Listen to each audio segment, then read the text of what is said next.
Good evening friends. இன்றைக்கி வந்து நம்ம ICC T20 world cup 2024 USA and west Indies நடக்குது. இன்றைக்கி மேட்ச் ரிவ்யூ வந்து என்ன பார்ப்போம்னா, அயர்லாண்ட் வர்சஸ் கனடா. இந்த மேட்ச்சில் வந்து பார்த்தீங்கன்னா அயர்லாண்ட் வந்து டாஸ் ஜெயிச்சு பவுல் பண்ணுறோன்னு சொல்லியிருப்பாங்க. ஃபர்ஸ்ட் ஓவர் அயர்லாண்ட் சார்பில் வந்து பார்த்திங்கன்னா யார் பவுலிங் போடுவாங்கன்னா மார்க் அடேர். அப்புறம் கனடா சார்பில் ஓப்பனிங் பேட்ஸ்மேன்ஸ் யார் வருவாங்கன்னா ஜான்சன் அப்புறம் தல்லிவால் இங்கே வருவாங்க. டியூரிங் இந்த பவர் பிளே ஃபேஸஸ் 1 to 6 பார்த்தீங்கன்னா வந்து அயர்லாண்ட் பவுலர்ஸ் வந்து பார்த்திங்கன்னா ப்ராப்பரான பவுலிங் போட்டிருக்க மாட்டாங்க. எக்ஸப்ட் மார்க் அடேர் அப்புறம் கிரேக் கிங், இவங்களை தவிர்த்து யாரும் வந்து ஒரு நல்லா போட்டிருக்க மாட்டாங்க. அதர் பவுலர்ஸ் வந்து பார்த்திங்கன்னா வந்து ஒரு கரெக்டான லைன் லென்த்லேயோ வந்து ஃபியூ டெலிவரிஸ் வந்து பார்த்திங்கன்னா லெக் சைடில் போடுவாங்க. அதனால் வந்து நிறையா ரன்ஸ் வந்து கன்சீட் ஆகும். அந்த அதர் ஹேண்ட் வந்து பார்த்திங்கன்னா கனடா பேட்ஸ்மேன் தலிவால் வந்து ஒரு பவுன்ஸான பிச்சு பவுன்ஸில் வந்து பார்த்திங்கன்னா அதனால் ஒரு கட் ஷாட் ஆடுவார். அது கட் ஷாட்டில் வந்து பார்த்திங்கன்னா கட் ஷாட் ஆடி ஸ்ட்ரெயிட்டாக ஃபீல்டர் கிட்ட கேட்ச் போயிடும். அப்புறம் ஜான்சனும் வந்து பார்த்திங்கன்னா அவருடைய ஓப்பனிங் பேரான ஜான்சனும் வந்து ஒரு சில நல்ல ஷாட்ஸ் வந்து ஆடுவார். பவுண்ட்ரிஸ் வந்து போகும். பட் ஆனால் திடீர்னு ஒரு டெலிவரி ஃபாஸ்ட் பாலர் வந்து ஒரு டெலிவரி போடுவார். அதுவும் வந்து நாட் ஸோ குட் டெலிவரி தான். பட் ஆனால் ஷார்ட் ஆஃப் லென்த் வந்ததுனால அடிக்க வேண்டிய ஷாட்னால அடித்தார். அது வந்து பவுண்ட்ரின்னு நினச்சாங்க. பட் ஆனால் ஸ்ட்ரெயிட் டு த ஃபீல்டர் வந்து பிடிச்சி அவுட் ஆகிடுவார். அப்புறம் வந்து பார்த்திங்கன்னா பி சிங் அப்புறம் டி பாஜ்வா அவங்க வந்து பார்த்திங்கன்னா கனடா சார்பில் வந்து பேட்டிங் ஆடிட்டுருப்பாங்க இந்த 2 விக்கெட் போனதுனால. அப்புறம் வந்து என்ன ஸ்பின்னர் கேரத் டெலேனி அப்படின்னு சொல்லிட்டு வருவார். அவர் போத்த முதல் பாலே வந்து பார்த்திங்கன்னா விக்கெட் வந்துடும். காட்டன் போல்ட் ஆகிடுவார் டி பாஜ்வா. அப்புறம் வந்து பார்த்திங்கன்னா அடுத்தது வந்து கனடா பேட்ஸ்மேன் வந்து கர்டன் அவர் தான் வந்து வருவார் பி சிங்கோட ஜாயின் பண்ணி. அண்ட் இந்த கிரேக்கிங் ஓவரில் வந்து பார்த்திங்கன்னா திரும்பவும் வந்து ஒரு விக்கெட் வரும்.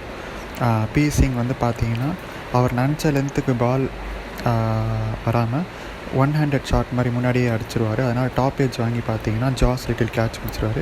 இதனால் வந்து பார்த்திங்கன்னா கனடா வந்து ஸ்ட்ரகிள் பண்ணிகிட்டு இருப்பாங்க. 53 for 4 பார்ட்னர்ஷிப் வந்து தேவை அப்படின்ற பட்சத்தில் இந்த நேரத்தில் வந்து கேம் வந்து பார்த்திங்கன்னா கொஞ்சம் மொமெண்டம் ஷிஃப்ட் ஆச்சு கனடா பக்கம். வித் கர்டன் அண்ட் மோவா அவருடைய இன்னொரு பார்ட்னர் மோவா அவர் வந்து பார்த்திங்கன்னா என்ன பண்ணாங்கன்னா இந்த ஃபேஸை வந்து 1s and 2s ஃபீல்டோடைய சின்ஸ் கிரிக்கெட் கிரவுண்ட் பெரிய ஃபீல்டு இருந்ததுனால அதை வந்து 1s and 2ஸ்க்கு வந்து யூஸ் பண்ணிக்கிட்டாங்க. சின்னதாக ஸ்ட்ரோக் மாதிரி ப்ளே பண்ணிவிட்டு 1 and 2 இது பண்ணாங்க. அயர்லாண்ட் பவுலர்ஸ் வந்து பார்த்திங்கன்னா கொஞ்சம் ரன்ஸ் வந்து கொடுத்தாங்க. கிரேக் யங்கோடைய ஃபைனல் ஸ்பெல்லில் வந்து பார்த்திங்கன்னா கர்டன் வந்து பார்த்திங்கன்னா அடிச்சு வந்து அட்டாக்கிங் மோடில் போனார். அவர் 6 and 4s அடித்து ஸ்கோரை வந்து பார்த்திங்கன்னா கனடா வந்து ஒரு கட்டத்துக்கு மேலே 140 அடிப்பாங்க அப்படின்ற மாதிரி வந்தது.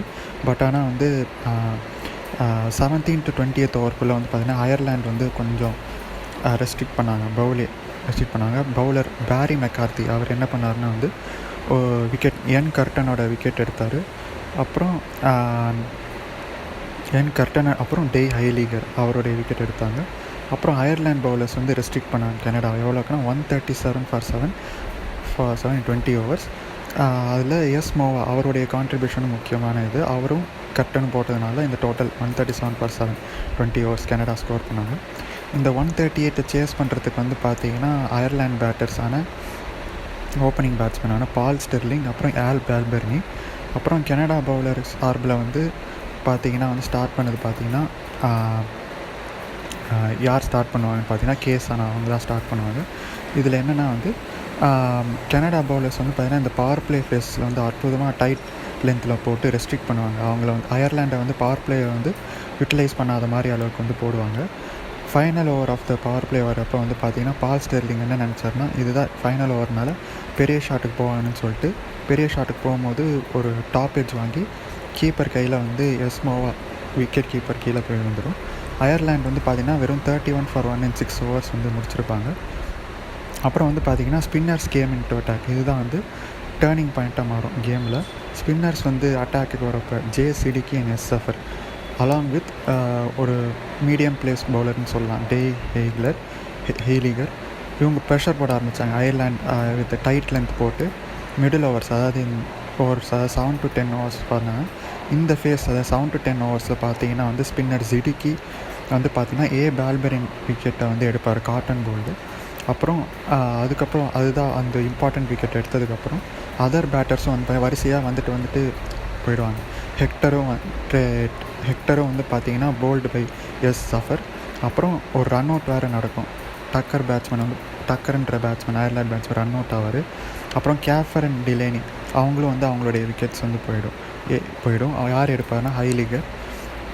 அப்புறம் கனடா வந்து பார்த்திங்கன்னா கொஞ்சம் கம்ஃபர்டபுளான பொசிஷனில் இருக்குன்னு நினைக்கும் போது திடீர்னு வந்து பார்த்திங்கன்னா ஒரு மொமெண்டம் வந்து சேஞ்ச் ஆகும். அங்கே பார்த்தீங்கன்னா செட் பேட்ஸ்மேன் வந்து பார்த்திங்கன்னா ஒரு பக்கம் டாக்ரல் இது எல்லாமே நடந்துகிட்ருக்கும். ஒரு பேஷண்ட்டாக ஆடுவார். அவர் கூட மார்க் அடையர் வந்து பார்த்திங்கன்னா ஜாயின் பண்ணுவார். இவங்க வந்து அயர்லாண்டை வந்து பார்த்திங்கன்னா கேமை வந்து கொஞ்சம் க்ளோஸராக கொண்டு போவாங்க. என்னென்னா இந்த மார்க் அடே ஸ்பின்னர் சஃபரை வந்து டார்கெட் பண்ணுவாங்க. அப்புறம் வந்துட்டு ஃபாஸ்ட் பவுலரான கேசனா அவரும் ஓவரை டார்கெட் பண்ணுவாங்க. மார்க் அடையர் வந்து பார்த்திங்கன்னா ஒரு கேமியோ மாதிரி 34 ரன்ஸ் க்ரூஷியல் ரன்ஸ் அடிப்பார். டாக்ரல் வந்து அவரோட 30 ரன்ஸ் கேமை க்ளோஸாக எவென்ச்சுவலாக கொண்டு போவாங்க. கடைசி ஓவர் வந்து பார்த்திங்கன்னா 17 ரன் தேவை. 6 பந்துகளில் 6 பால்ஸில் வந்து 17 ரன்ஸ் தேவை. ஃபைனல் ஓவர் யார் போடுவான்னு பார்த்தீங்கன்னா கார்டன்ற பவுலரு. மார்க் அடையர் வந்து பார்த்திங்கன்னா போயே ஆகணும் ஷாட்டுக்கு, ஏன்னா ஃபைனல் ஓவர்னால பிக் ஷாட் போவார். இப்போ போட்ட பவுலரே வந்து பார்த்திங்கன்னா திரும்ப கேட்ச் பிடிச்சார். டாப் ஏஜ் வந்து அவரே பவுலரே கேட்ச் பிடிப்பார். அப்புறம் வந்து பார்த்திங்கன்னா அந்த ஓவரில் வெறும் 6 ரன்ஸ் தான் கன்சீட் பண்ணியிருப்பாங்க. கனடாவுடைய டைட் பவுலிங்னால தான் வந்து பார்த்திங்கன்னா வந்து முதல் முறையாக வந்து பார்த்திங்கன்னா T20 வேர்ல்ட் கப்பில் 2024 ஒரு ஃபஸ்ட்டு வின் வந்து கனடா ஜெயிச்சிருக்காங்க. அவங்களுடைய எக்ஸலண்ட் ஃபீல்டிங் அண்ட் கேட்சிங்னால. அயர்லாண்ட் வந்து பார்த்திங்கன்னா குட் ஹவ் டன் பெட்டர் அவங்களுடைய bowling and some batting, especially ஸ்பின்னர்ஸை விளையாடும்போது. அயர்லாண்ட் பவுலர்ஸ் வந்து பேஸ் பவுலர்ஸ்க்கு ஆடி தான் பழக்கம்னு நினைக்கிறேன். ஸோ அதனால் கனடா வந்து இந்த மேட்ச் 12 ரனில் ஜெயித்தாங்க. அயர்லாண்ட் வந்து எவ்வளோ ஃபினிஷ் பண்ணாங்கன்னா 125 for 7 in 20 overs. Canada 1/12 runs. இதுதான் வந்து இந்த மேட்ச்க்கான ரிவ்யூ. தேங்க்யூ.